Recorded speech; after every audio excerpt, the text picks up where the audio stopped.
Yes guys, welcome back to another video. Welcome to the George Benson Football Channel for a Chelsea tier list video. We have got loads of talks right now about transfers incoming, potential transfers outgoing, and I'm going to give you guys my keep, sell, loan, or unsure tier list of the current members of the Chelsea squad, including the most important loanees who returned from loans last season. Who's going to stay? Who's going to go? And I would love to hear your thoughts in the comments down below. If you do enjoy the tier list, be sure to watch until the very end. Subscribe to GBFC, hit the like button if you do enjoy it. And without any further ado, we are going to start off with Kepper, Arrizabalaga. We're kind of going to go in alphabetical order, but some of them I've gone with first names, some I've gone with surnames, just to keep things slightly less predictable. Arrizabalaga, this summer, I'm going to be very selfless here. I think Kepper is a wonderful second choice goalkeeper, but for the sake of his career, I feel like this guy deserves better. So for that case, if a decent offer were to come in, Chelsea have been linked with goalkeepers like Slonina. I know he's still young, he'd probably go back to Chicago. We've got Bettinelli. I would, even though it doesn't really make sense right now because there isn't a direct second choice replacement if Mendy were to get injured, I would sell Kepper just for his own benefit. I think he's done such a great job as the number 2. I would sell him just for the sake of his own career. Moving into Ethan Ampadu. Ethan Ampadu's an interesting one when it comes to the returning loanees. He had a very good season in Italy with Venezia. And Ampadu is one of those players who, when you look at the current deficiencies within the Chelsea squad, there are many different roles that Ethan Ampadu could fulfill, such as centre-back, potentially CDM. And I think maybe Ethan Ampadu will probably get another loan, but I wouldn't be surprised if we actually saw him given a solid pre-season. Tuchel can analyse what his best role is, in his opinion, within his system, and then we see from there. So it could be unsure. I'm going to put Ethan Ampadu probably, through the basic of logic and rationale, into another loan. Let me know if you agree in the comments. Now the next player is the current Chelsea captain, Cesar Azpilicueta. Now the thing with Azpi, he got a contract extension by another year at Chelsea by default. It was something that was automatically triggered. Then we've heard in recent weeks that Azpilicueta has said to Chelsea that he wants to leave if the right offer and move comes in, which in his case was a move to Barcelona, the club that have apparently got no money, apart from all of the levers that they've just generated. I wish I could do that, you know, just pull a lever and I just get flooded with cash the Barcelona way. Azpi, for the simple reason of we don't know what's going on at all with this guy right now, goes in to the unsure category. Moving in to Bakayoko, another loan to AC Milan, and AC Milan apparently don't want him. I think Chelsea should do whatever they can to sell this guy. There are moments when Bakayoko actually looks like the £40 million player that we bought from Monaco. They are so few and far between that I've also got examples of doing great things on football pitches. I once saved a penalty in Baku the day after Chelsea won the Europa League final in the 11-a-side goal. I also kept 20 minutes of a clean sheet at Wembley and also conceded 7 goals at Wembley. So I've got my moments on a football pitch too.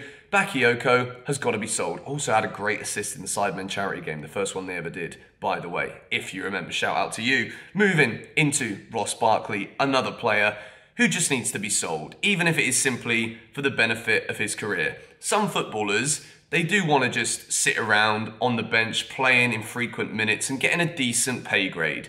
The thing with Ross Barkley is I still think there is a decent player in there that has quite a lot to offer, just not at the level that Chelsea Football Club need. So for that reason, it's not like he's getting any younger. We should cash in on Ross Barkley now. Yes, we're probably not going to make any money. 15 million seemed like a steal at the time, but all I remember from Ross is, I think, a goal against Liverpool and a penalty miss against Valencia. So Mr. Barkley, I would sell. Moving into Nathan Baxter, had a very, very good season at Hull City. And if we keep Kepper, there's absolutely no way that Baxter doesn't get loaned. If Kepper goes, we might see Nathan Baxter as a backup at Chelsea this season, but based off the premise that right now there are not bids coming in for Kepper, I know I said we should sell him, but that was me being selfless for the benefit of Kepper's career. For Baxter, I think another loan would be a good move. He was brilliant last year, so I would loan him out again. Armando Brozier is the next one. We're getting a lot of the loanees over and done with early here, but at this moment in time, there isn't any real striker options at Chelsea Football Club. Yes, he doesn't have the most prolific goal-scoring record, but there was enough during Brozier's time at Southampton to at least persuade me that he should be given a go. We want to see, under Thomas Tuchel, the same kind of implementation of these youth players who deserve opportunities to be given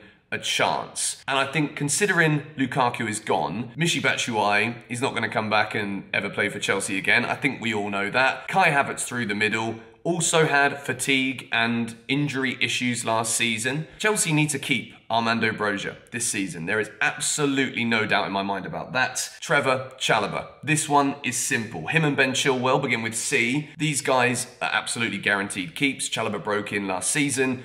Ben Chilwell was absolutely key to Chelsea's early season form, the form of both him and Rhys in those wing-back positions. If we can resurrect some of that early season form that we saw last year, with the new additions that we're making in attacking areas, Chelsea could be seriously dangerous this year. And I think we'll see Chalobah grow more into his position. I think the older Thiago Silva gets, the more inclined we should be to believe that he won't get as many minutes as he has been before. So Trevor Chalobah's role in this squad is going to improve. At this point in time, there is no confirmation of new centre-back signings. So Trev has had a good summer holiday with Mason and Declan Rice in LA. It's time to come back and get to work. We move into Levi Colwill, a player who I spoke heavily about in a video 2 days ago when we discussed Koulibaly and Chelsea's interest in him. Levi Colwill is a fantastic footballer. I really think if he stays at Chelsea this year, we will see him get enough game time to develop alongside the more experienced centre-halves, and then by the beginning of next season, he will become more of a regular in the Chelsea first team. However, because Thomas Tuchel wants to give him a pre-season, there are clubs interested right now. I don't want to loan him, but I'm unsure overall as to what Chelsea are going to do. So we're going to stick Colwill into the unsure category, moving into Emerson Palmieri. Emerson is one who there's a lot of talks about what's going to happen with Alonso this summer. There's been a lot of interest in Alonso from Spain. Emerson didn't have the worst season at Lyon. He's also quite a versatile player. And I don't think Chelsea will sell both Alonso and Emerson in the same window. But I do think because Alonso was there last season, actually had a decent season by all accounts, in my opinion.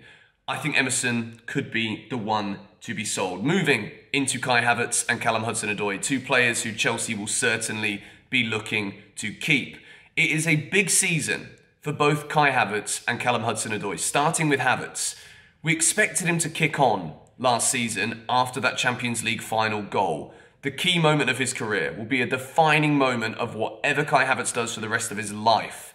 However, as much as there were good times last season for Havertz, there were also a lot of patchy moments from him too, where he didn't really kick on. He didn't really keep delivering at the levels that we know he's capable of. There were moments and flashes of brilliance, but consistency is what we need from him.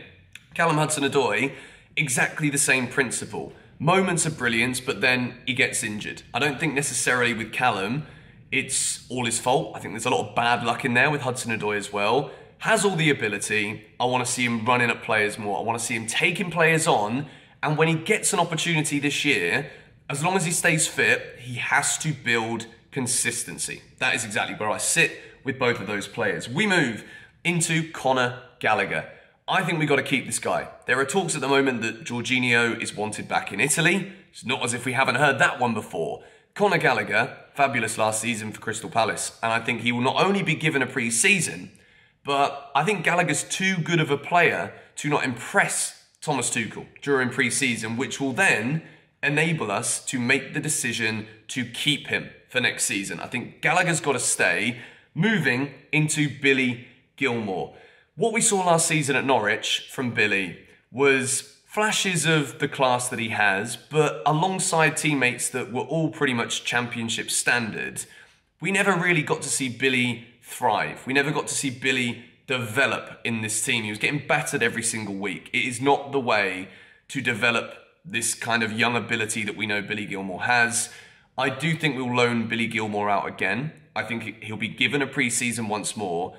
I'm just concerned that if Jorginho does leave, that Chelsea might be a bit lightweight in the defensive midfield positions. There is still a part of me that thinks we'll go for someone like Declan Rice. If we do sign Declan Rice, Billy is absolutely being loaned. At this point, I'm not sure last season was enough to persuade Tuchel to give Billy Gilmore a shot this year. He's just signed a new contract though, which is very important and could be a foreshadowing for involvement this coming season. But if it was me, I'd send Billy back out on loan. We move into Rhys James. This one is sell. I'm kidding, it's keep. Of course, Rhys James is far too good to be sold. Jorginho, on the other hand, I'm gonna say sell. I'm getting tired of his agent constantly flirting with Italy. There were reports yesterday or 2 days ago that he was in Milan. AC Milan might be interested. Could Chelsea use Jorginho as a make-weight for a deal for Matthias de Ligt when Juventus have wanted Jorginho for so long? This makes sense to me, and I think it's only a matter of time before Chelsea do have to change that guard in the middle. And I think Angola Kante is too risky of a world-class quality player to get rid of. I think we've already seen the best of Jorginho in a Chelsea shirt. Moving into Kante and Cover. Both of these players I want to keep. There was a couple of months ago where I was talking about maybe Chelsea could or should sell N'Golo Kante because of that deterioration of form. And then when you think about, oh, threw my phone on the floor again, that was totally unnecessary, and there is a brand new crack, I believe, above the lens of the camera. That was very, very dumb. When you think about the summer and when there isn't any football, there's no Chelsea on. When I think about what I miss about Chelsea, N'Golo Kante is one of the first individual players that comes to my mind. N'Golo Kovacic, I almost said then. Kovacic also, phenomenal footballer. He's not going to go anywhere. But with Kante, when you think about Jorginho might want to go, will Tuchel give Gilmore the chance? Will Tuchel give Gallagher the chance? There's no way that Chelsea can even consider getting rid of N'Golo Kante. Hopefully, he can rekindle the form that we know has made him known to many as the best defensive midfielder or one of the best midfielders in the world. We move into Reuben Loftus-Cheek. With Reuben, I'm unsure. We can think back to that wonder goal he scored against Crystal Palace towards the end of last season in the FA Cup semi-final. But was there enough from Reuben last season for us to be confident that he is now a mainstay part of the Chelsea squad? Also, for Reuben, selfishly, does he want to be the kind of player that is only really featuring in a third of the minutes all season? He's at the point in his career now where he's got to kick on. He needs to be playing regular football. Is Chelsea that level? I have many questions. So for Reuben, I've put him in the unsure category, moving into Marcos Alonso, also in the unsure category. There are people saying that Nathan Ake might not be being brought in as a centre-back, but as a left wing-back backup for Ben Chilwell if Chelsea do look to sell both Emerson and Alonso, which would make sense to me, but based off of my perspective of how good or bad Alonso was last season, I'd say that Marcos Alonso had a pretty good year. So with that being said, I would say that I'm unsure about Alonso at the moment. It all depends on who comes in. Are Chelsea going to go and buy Nathan Ake, give Colwill a shot and still buy one or two centre-backs? In which case, then Ake is certainly backup. Is the right bid going to come in for Marcos Alonso? There are lots of clubs who want him, but then when push comes to shove, where's the cash at? Will Chelsea sell him? We will have to wait and see. We move into Ian Maatsen. Based off of the logic I just said about Alonso, and maybe Ake coming in as a backup, Chilwell's the number one, another loan for Ian Maatsen I think would be a good idea. He did well last season at Coventry, was one of their best players, really, really good at progressing the ball, going forward defensively, solid work rate as well. I think Maatsen's a decent player, but I think another loan is what he absolutely needs. Eduard Mendy and Mason Mount, these two, very, very obvious now mainstays in the Chelsea team. Mendy's the number one. Mason Mount is the star boy. I think we have now converted everybody who wanted to dislike Mason Mount for whatever reason. There is no discrepancy anymore that this guy is a baller. He's a legitimate top-level footballer, and of course, he will be staying at Chelsea. Moving into Christian Pulisic. This one is always going to be interesting because he is still young. There are going to be clubs that look at Pulisic's ability and think, yes, we want this. The only issue is that Chelsea spent pretty big money on him, 50+ million, and his value hasn't gone up, or at least stayed the same, because he's not played enough football. The numbers that Christian Pulisic puts out in terms of goals and assists are not high enough for Chelsea to kind of command the fees that we need. You've also got to remember no matter what anyone says, Todd Boehly being an American, Christian Pulisic being a huge asset for marketing, he's going to want to keep this guy. And I think Chelsea will do all they can to keep Christian Pulisic. So based off of that, there will be interest. And I think Pulisic, if the right bid would have come in, he would certainly consider leaving. So I'm going to put Christian Pulisic in the unsure category. I personally like him to stay. I think he's got a lot more to give, and I still think we're yet to see the best in him. Moving now into Malang Sarr. I think this guy's got to be sold. If there is any world where Levi Colwill gets loaned out again this season and Malang Sarr is one of the options in centre-back, then I think everybody at Chelsea needs to be fired and we need to reconsider the structure of the club. Malang Sarr, apart from a couple of good games last season, isn't Chelsea level. And I think at this point, we did get him for free. Yes, he could develop into something a bit better, so maybe a loan, but we need funds to strengthen this team to make us challenge for the Premier League. So if we can get 10 million for Malang Sarr, it's profit, it's good business. I'd sell the geezer. Dujon Sterling, another player who had a decent year last year at Blackpool on loan, could be an option. If Azpilicueta leaves and Chelsea look at where we're looking to invest in the defence and think, well, we've got to prioritise centre-back, or we might need to prioritise left wing-back because Alonso, Emerson could well be sold. Ian Maatsen probably to go on loan. On the right side, we do look very weak in numbers. You've also got injuries that we had last season to Rhys James. There is a chance that Dujon Sterling could stay at Chelsea as a backup, but I think it's going to have to be another loan. I think he's a good player. There's still potential there, but he's not Chelsea level as of yet. We move into Thiago Silva. This one's a no-brainer. You keep this guy until he decides he cannot do it anymore. Thiago Silva is world-class, absolutely brilliant, and if he can nurture Levi Colwill into the player that we know he can be, then this is absolutely golden, invaluable experience for the Chelsea youngster. Teemo Werner. The thing about Teemo Werner is he's an incredibly likeable character. He also has a lot of goal involvements, even when he taps the ball in, it looks like sometimes he's going to miss. There are also many moments where Teemo Werner is incredibly unlucky. We're talking fine margins. But I do think he's one of those players who is still marketable for Chelsea in a sales sense. I think he's still got value. I think there will definitely be clubs interested in him. However, I do hold on to the fact that there are moments of class from this guy.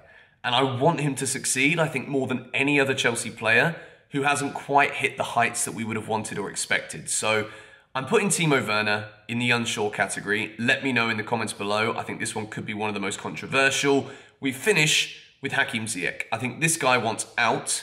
When we look at the kind of price range of what Chelsea are reportedly looking for Ziek, it's like 20 to 25 million euros. We make a loss on Ziek, but I think as much as he's a very niche player, as much as there are moments of pure brilliance and class, he doesn't deliver consistently enough. His injury record is concerning, and Chelsea can't afford another season where we're given opportunities to underperform and underfire in wingers and attackers. And I think Ziek is one of those who might not be as suited to the Premier League as we once thought. Moments of absolute magic. We always know that. He scored some wonder goals. The Spurs one last season was an absolute peach. But I think we sell this guy now. I think when we look at how we're investing, looking at Rafinha, we're looking at Dembele's, Neymar's, Koundé's, Skriniar's, these aren't cheap players.